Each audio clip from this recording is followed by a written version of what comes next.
Hey, it's Clay at claytrader.com. This will be my top 10 stocks as we head into Wednesday, July 26th. This will be a technical analysis breakdown, so if you were someone that uses charts within your trading, or maybe you're just interested in learning more about charts and how they can be used as a tool to help make good decisions as a trader, this will be a video for you.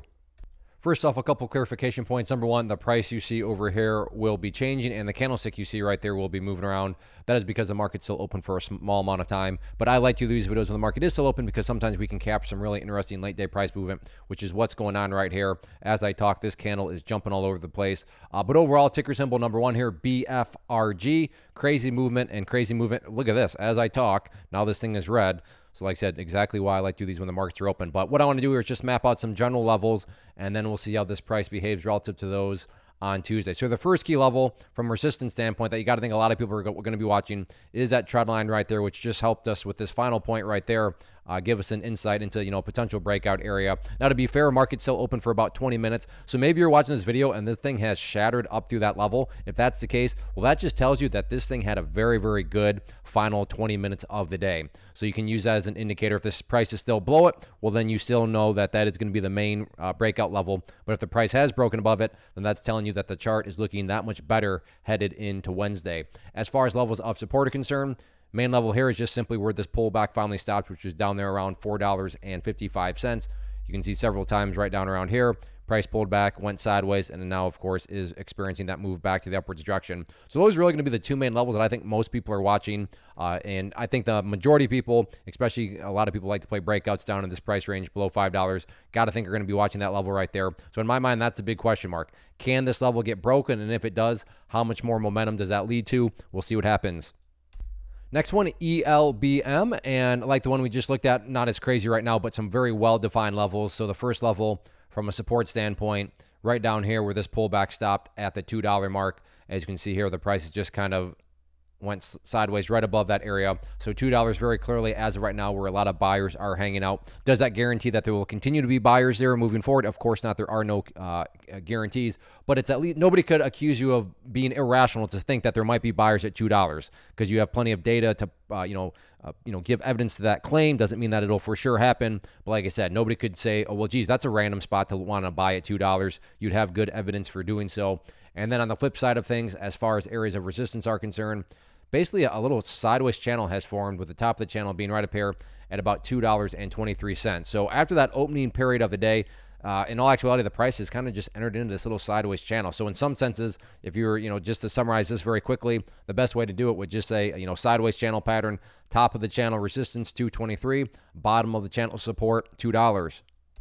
Next one, INPX for you penny stock players out there. And what I like about this is the ability to draw this trend line right there. And let me be very clear, I'm not trying to impress you. I'm not trying to imply that that's a great talent or a great discovery. A lot of people have drawn that trend line. And I say that because when a lot of people are watching the same areas and wondering the same things, call it a self-fulfilling prophecy, call it whatever you want, it can produce some very dynamic movement. So while nothing is guaranteed, my point here is that is it plausible? Is it rational to think that if the price comes up to that trend line and breaks up through it, that break in of itself could create additional buying pressure? That is certainly a plausible conclusion. So if you like to play more so breakouts and potential self-fulfilling prophecy type dynamics, certainly keep an eye on that trend line right there.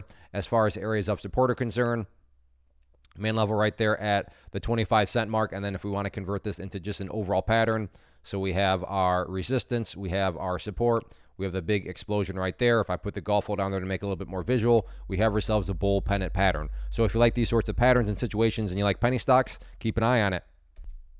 Next one, NIO, did this analysis yesterday, talked about this bull flag pattern, and you can see got the breakout through it once again today and has now pulled back. So this is where things get a little tricky because it just depends on your perspective going in. I'll go ahead and get rid of that. What do I mean by perspective? Well, if you're a day trader, flipper, scalper, whatever you want to call yourself, and you bought right there and your plan was to buy and sell within 10 minutes, well then yes, from that point of view, the chart looks really, really bad because yes, there has been a big pullback. But assuming you care about things from the big picture point of view, and I'm not saying the price will pull back this much, but let's just say that let me do this just to add in a little bit more context. But let's say this thing pulls back even more and goes all the way down there to that 1170 mark. So price comes down here, bounces around, and then starts to head back up. What would you still have? Again, emphasis on big picture. Well, from the big picture, you'd still have a set of lows here, you'd have lows here, and then you'd have lows even lower down here. And if you envision each one of those as stair-steps, again, from the big picture point of view, you'd have stair-steps making progress in the upwards direction. And that's the name of the game. That's what a truly strong move is going to do, is it's going to make progress. And again, in this situation, quote-unquote progress being defined as that 1170 mark. So yes, I get it. If you're a day trader and you bought right there, you really don't care about those stair-steps, what I just talked about. But that's why I'm trying to distinguish between more so a bigger picture point of view and then a more narrow, day trader point of view. Next one, AMC, which has been very crazy and a bit more of a pullback here. So broadly speaking, going back to the whole idea of perspective, yes, if you're a day trader and you're buying right there looking for that breakout, then the chart is looking really, really bad for you. But assuming you care about the bigger picture point of view, even where the price is at right now and was all of today, when you compare that where the price was previously, I mean, you understand still that, well, this where it is right now is still up above and higher than where it was previously. So bigger picture point of view, the price is still technically building a higher base.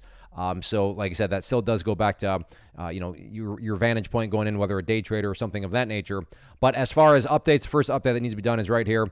This is just based on a foundational rule in charting, which states when levels of support are broken and closed below, they tend to act as resistance. So in the nearer term, if there is any sort of bounce, that 552 mark is now going to be that initial area of resistance. And then yes, up there, you still have 615, but 615 is kind of irrelevant right now because, let's just, in fact, so much so that I'm just going to get rid of that because let's first just see if the price can even break up through 552. In terms of levels of support, the main level here that you ideally definitely want to stay above is going to be that purple line there, the 50-period moving average, currently valid at, we'll call it $4.90. So if this pullback continues, then you want to see a price stay above there because if the price drops below there, now all of a sudden you start to, threaten potentially going just right back to where the price was. And I mean, not to insult your intelligence, but price movements that go back to where they were, not exactly a sign of genuine power.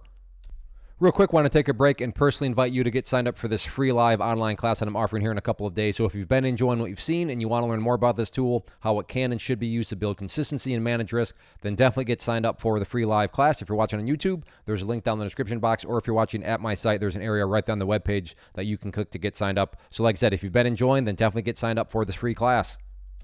Next one here, AMD, and once more, I'm not trying to impress you, not trying to imply this is a great discovery on my part. In fact, maybe you already noticed it, but everybody and their brother's uncle is going to be watching that pink line there. First off, because it's the very famous 200-period moving average, but this is exactly why it's famous. Look at that. Look how the price, what a coincidence, all of a sudden stopped going up right around that area. Again, the power of charts. And that level right now valued at, let's just call it $114. So 114, definitely going to be the key level that a lot of people are watching. And, again, from the idea of self-fulfilling prophecies, could very well get one of those if the price does go up there and break up through that level. So keep an eye on that. And then in terms of levels of support, the level that I would say is very important is that area right there with the purple line, 50-period moving average at 111.52. Because if the price were to come down here, and then break down through it. And all of a sudden we have one of these situations where, again, the price has gone essentially right back to where it was, which, is not exactly a sign of true bullish power. So nice bounce today, but now let's see if the price can show signs of progress. Again, the sign of progress being staying up above 111.50. And then let's see if the price can push up through that 200-period moving average. Next one, TSLA Tesla, and overall, nice little move here. Nothing explosive, but it is still working on putting in higher highs and higher lows. So what I'm going to do is go ahead and adjust this area of support up, which is always a good thing when levels of support need to be adjusted upwards, and the new near-term level of support right there at $265. You also have that purple line there, which is essentially at the same value. So basically a little double whammy of support right there between, just the static area right there and then the moving average, the 50-period moving average.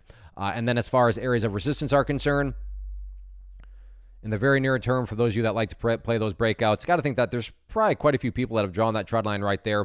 But even if the price does break that trend line, I would not get too excited from the bullish side of things because from more of an overarching standpoint, you are still going to have to worry about that pink line up there, the 200-period moving average. So I'm not saying that a breakout is a bad thing. I'm just saying be careful of getting overly excited because it's not like it's a blue sky breakout or anything like that because not that far away, you do have that battle up around the 200-period moving average. But overall, like I said, not a great day for Tesla, but it is maintaining the gains that it made on the big bounce from Monday. So we'll see if this can translate into some higher highs on Wednesday. Next one, NKLA, and the move from Monday was just a good old dead cat bounce. What gives me the right to say that? Well, I talked about 230 in yesterday's video, and that was our quote-unquote progress point to see if the price was going to make progress or go back to where it was. And today, not only did the price go back to where it was by going back into this range, you can see it's just kept on dropping, and it's now even below where it was from the lows on Monday. So yeah, that was just a complete fake dead cat bounce on Monday. And now we have new updates that need to be done with a key level here being, check it out, all eyes on that pink line, which also happens to be right at that green line, which was an older support that I talked about. So we once again have one of these double whammy situations, and let's just call this area of support at $1.95. So from a big picture point of view, I mean, there's still overall hope for it, right? Because from the grand scheme of things, and this, I'll do this very crude, this is essentially just one big old bull pennant pattern. And the price is now approaching the bottom part of the bull pennant, which brings about the question, okay, is this bull pennant going to hold? Is it going to bounce and get the move upwards, or is this going to fail and, get to the move to the downside? So it is a big question that is apparently going to be coming here very soon. But like I said, it's all about what was your game plan going in? Because yes, if you're a day trader and you bought right there thinking this was a great bounce, you got absolutely crushed. But if you care about things from the big picture point of view, as you saw there, it is still technically a bull pennant pattern. So we'll see how the next couple of days play out. Next one, PLTR, and I like this one just because it's one of my favorite patterns that exists, so I'm going to draw this pattern in here very quickly. And this would be an ascending triangle pattern. So we have our key breakout area right there at 1685, and then at the same time, you have this nice uptrend line like so right there. So let me change that to green to represent more of the support part of the pattern. And then just because I can't help myself, let's make this all one color to make it hopefully easier to see. So we have our resistance, we have our support, and that was a terrible line there, but you get the idea. And this would be an ascending triangle pattern. So if you like ascending triangles, you like stocks around the $20 range, I would definitely keep an eye on it going into the next couple of days. And I don't remember if I said the ticker symbol for this one, PLTR, again, PLTR. Next one here, TQQQ, which is an ETF that measures the NASDAQ. So if you believe the NASDAQ market is going to rise, this one will also rise. It just allows you access at a lower price point, which makes it one of the more popular ETFs out there. And the big question mark that I talked about in yesterday's video was, okay, all eyes on that 200 period moving average. It was doing a good job of holding, but could it indeed hold? And not only did it hold, it actually served as a trampoline and bounced the price back upwards to where it is now. So overall, that 200 period moving average, and I'll give a little more context behind it, has done a fantastic job of holding strong. So you're going to want to continue to watch that from the support side of things. I realize it's not completely relevant now, given the price is way up there and this level is way down there. But moving forward, if there is a bigger move to the downside, then keep an eye on that pink line there. Again, 200 period moving average. In terms of levels of resistance, main battleground to now watch is that high from a few days ago, right up there at 44.25. You can see right there, problem, and once again right there, a problem. So 44.25 will be that next key battleground point. But all in all, anyway, look at it. It was still a very bullish day. Not necessarily because it was a green day, but because the price did such a good job of not only holding that 200 period moving average, but getting the trampoline effect with it, heading back up higher. So all in all, chart's looking pretty good. So that wraps up the top 10 list. Again, if you like what you saw here and you want to learn more about this tool, then definitely go get signed up for the free live online class. It'll be very soon, Thursday, July 27th at 7 p.m. Eastern Time. So I hope to see you there. As far as these top 10 videos are concerned, if you enjoy these, please do two things for me. Hit the like button, leave a comment, say hi, tell me what you traded today, tell me what you're watching tomorrow. But those two things tell me you enjoy. And as long as I know that you as viewers are enjoying, I'll continue to put in the effort to get these watch list videos out to you. So hit that like button, leave a comment below, get signed up for that free class. Take care. Thanks for watching.